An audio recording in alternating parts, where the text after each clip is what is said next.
Épître de Jacques. Lecture des chapitres 1 à 5. Photos et prise de son, le Nouveau Testament.blogspot.com. Jésus est en vie. Abonnez-vous. Jacques, serviteur de Dieu et du Seigneur Jésus-Christ, aux 12 tribus qui sont dans la dispersion, salut. Mes frères, regardez comme un sujet de joie complète les diverses épreuves auxquelles vous pouvez être exposés.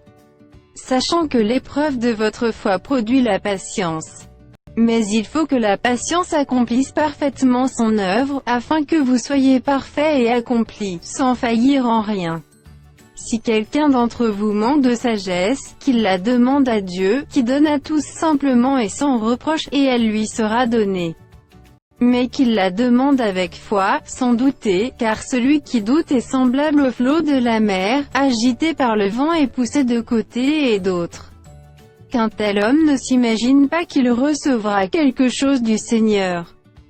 C'est un homme irrésolu, inconstant dans toutes ses voies. Que le frère de condition humble se glorifie de son élévation. Que le riche, au contraire, se glorifie de son humiliation, car il passera comme la fleur de l'herbe. Le soleil s'est levé avec sa chaleur ardente, il a desséché l'herbe, sa fleur est tombée, et la beauté de son aspect a disparu, ainsi le riche se flétrira dans ses entreprises. Heureux l'homme qui supporte patiemment la tentation, car, après avoir été éprouvé, il recevra la couronne de vie que le Seigneur a promise à ceux qui l'aiment. Que personne, lorsqu'il est tenté, ne dise « c'est Dieu qui me tente ». Car Dieu ne peut être tenté par le mal, et il ne tente lui-même personne. Mais chacun est tenté quand il est attiré et amorcé par sa propre convoitise. Puis la convoitise, lorsqu'elle a conçu, enfante le péché, et le péché, étant consommé, produit la mort. Ne vous y trompez pas, mes frères bien-aimés. Toute grâce excellente et tout don parfait descendent d'en haut, du Père des Lumières, chez lequel il n'y a ni changement ni ombre de variation.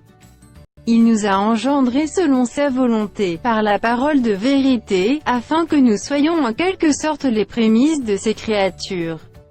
Sachez-le, mes frères bien-aimés. Ainsi, que tout homme soit prompt à écouter, lent à parler, lent à se mettre en colère. Car la colère de l'homme n'accomplit pas la justice de Dieu. C'est pourquoi, rejetant toute souillure et tout excès de malice, recevez avec douceur la parole qui a été plantée en vous, et qui peut sauver vos âmes. Mettez en pratique la parole, et ne vous bornez pas à l'écouter, en vous trompant vous-même par de faux raisonnements. Car, si quelqu'un écoute la parole et ne la met pas en pratique, il est semblable à un homme qui regarde dans un miroir son visage naturel.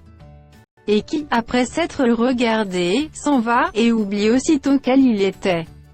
Mais celui qui aura plongé les regards dans la loi parfaite, la loi de la liberté, et qui aura persévéré, n'étant pas un auditeur oublieux, mais se mettant à l'œuvre, celui-là sera heureux dans son activité. Si quelqu'un croit être religieux, sans tenir sa langue en bride, mais en trompant son cœur, la religion de cet homme est vaine. La religion pure et sans tache, devant Dieu notre Père, consiste à visiter les orphelins et les veuves dans leurs afflictions, et à se préserver des souillures du monde. Mes frères, que votre foi en notre glorieux Seigneur Jésus-Christ soit exempte de toute acception de personne.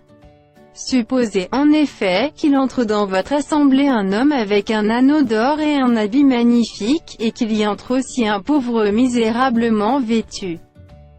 Si, tournant vos regards vers celui qui porte l'habit magnifique, vous lui dites, « Toi, assieds-toi ici à cette place d'honneur. » Et si vous dites au pauvre, « Toi, tiens-toi là debout. » Ou bien, « Assieds-toi au-dessous de mon marchepied. » Ne faites-vous pas en vous-même une distinction, et ne jugez-vous pas sous l'inspiration de pensées mauvaises? Écoutez, mes frères bien-aimés, Dieu n'a-t-il pas choisi les pauvres aux yeux du monde, pour qu'ils soient riches en la foi, et héritiers du royaume qu'il a promis à ceux qui l'aiment? Et vous, vous avilissez le pauvre. Ne sont-ce pas les riches qui vous oppriment, et qui vous traînent devant les tribunaux? Ne sont-ce pas eux qui outragent le bon nom que vous portez? Si vous accomplissez la loi royale, selon l'Écriture, tu aimeras ton prochain comme toi-même, vous faites bien. Mais si vous faites exception de personne, vous commettez un péché, vous êtes condamnés par la loi comme des transgresseurs. Car quiconque observe toute la loi, mais pêche contre un seul commandement, devient coupable de tous. En effet, celui qui a dit « Tu ne commettras point d'adultère » a dit aussi « Tu ne tueras point ». Or, si tu ne commets point d'adultère, mais que tu commets un meurtre, tu deviens transgresseur de la loi. Parlez et agissez comme devant être jugés par une loi de liberté. Car le jugement est sans miséricorde pour qui n'a pas fait miséricorde. La miséricorde triomphe du jugement. Mes frères, que sert-il à quelqu'un de dire qu'il a la foi, s'il n'a pas les œuvres? La foi peut-elle le sauver? Si un frère ou une sœur sont nus et manquent de la nourriture de chaque jour, et que l'un d'entre vous leur dise « Allez en paix, chauffez-vous et vous rassasiez », et que vous ne leur donniez pas ce qui est nécessaire au corps, à quoi cela sert-il? Il en est ainsi de la foi, si elle n'a pas les œuvres, elle est morte en elle-même. Mais quelqu'un dira, toi, tu as la foi, et moi, j'ai les œuvres. Montre-moi ta foi sans les œuvres, et moi, je te montrerai la foi par mes œuvres. Tu crois qu'il y a un seul Dieu, tu fais bien, et les démons le croient aussi, et ils tremblent. Veux-tu savoir, ô homme vain, que la foi sans les œuvres est inutile? Abraham, notre père, ne fut-il pas justifié par les œuvres, lorsqu'il offrit son fils Isaac sur l'autel?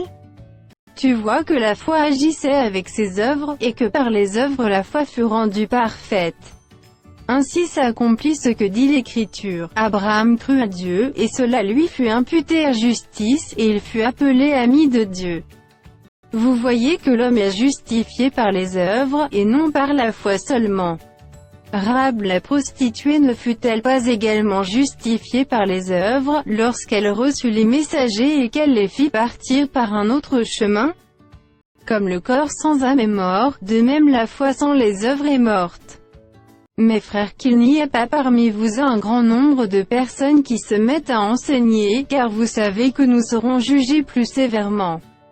Nous bronchons tout de plusieurs manières. Si quelqu'un ne bronche point en parole, c'est un homme parfait, capable de tenir tout son corps en bride. Si nous mettons le mort dans la bouche des chevaux pour qu'ils nous obéissent, nous dirigeons aussi leur corps tout entier. Voici, même les navires, qui sont si grands et que poussent des vents impétueux, sont dirigés par un très petit gouvernail, au gré du pilote. De même, la langue est un petit membre, et elle se vante de grandes choses. Voici, comme un petit feu peut embraser une grande forêt. La langue aussi est un feu, c'est le monde de l'iniquité. La langue est placée parmi nos membres, souillant tout le corps, et enflammant le cours de la vie, étant elle-même enflammée par la géhenne. Toutes les espèces de bêtes et d'oiseaux, de reptiles et d'animaux marins, sont domptées et ont été domptées par la nature humaine. Mais la langue, aucun homme ne peut la dompter, c'est un mal qu'on ne peut réprimer, elle est pleine d'un venin mortel. Par elle nous bénissons le Seigneur notre Père, et par elle nous maudissons les hommes faits à l'image de Dieu. De la même bouche sortent la bénédiction et la malédiction. Il ne faut pas, mes frères, qu'il en soit ainsi. La source fait-elle jaillir par la même ouverture l'eau douce et l'eau amère? Un figuier, mes frères, peut-il produire des olives, ou une vigne et figues? De l'eau salée ne peut pas non plus produire de l'eau douce. Lequel d'entre vous est sage et intelligent?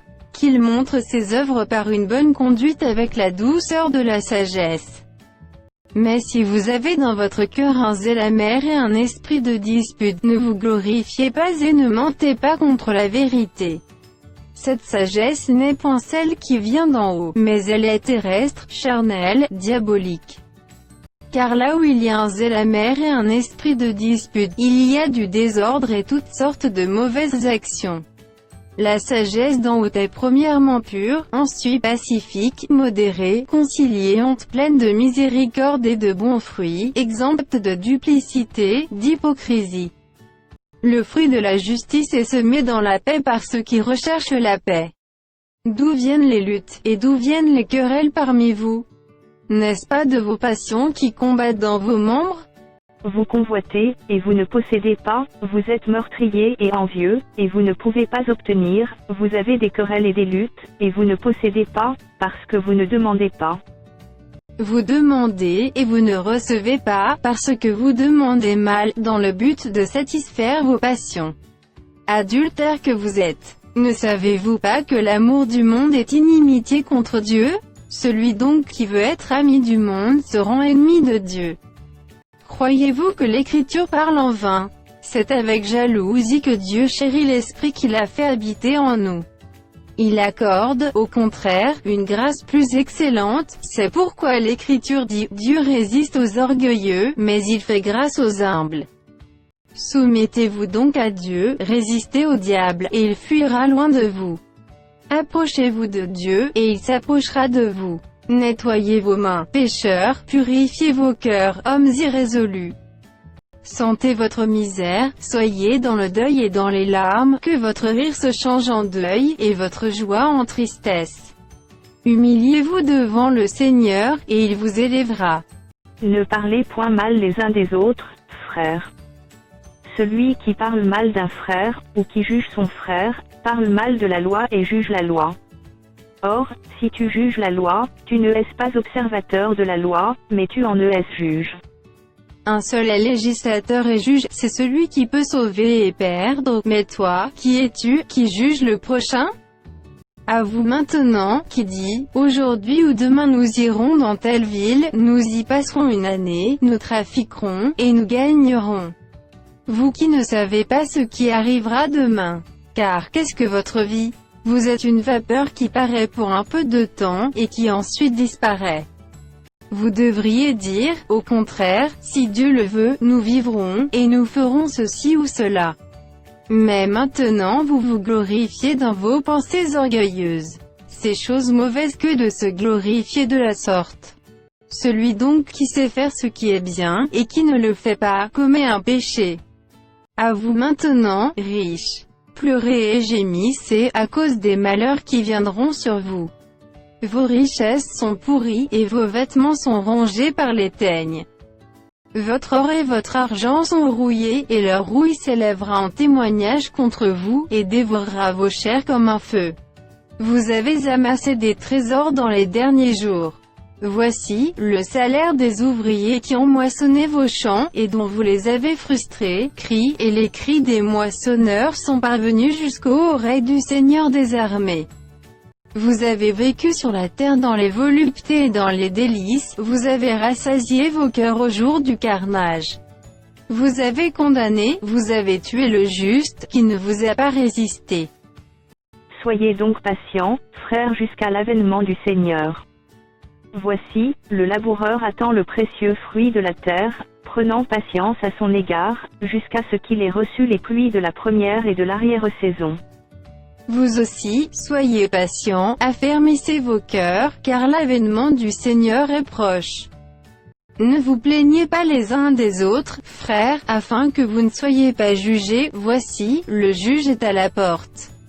Prenez, mes frères, pour modèle de souffrance et de patience les prophètes qui ont parlé au nom du Seigneur. Voici, nous disons bienheureux ceux qui ont souffert patiemment. Vous avez entendu parler de la patience de Job, et vous avez vu la fin que le Seigneur lui accorda, car le Seigneur est plein de miséricorde et de compassion.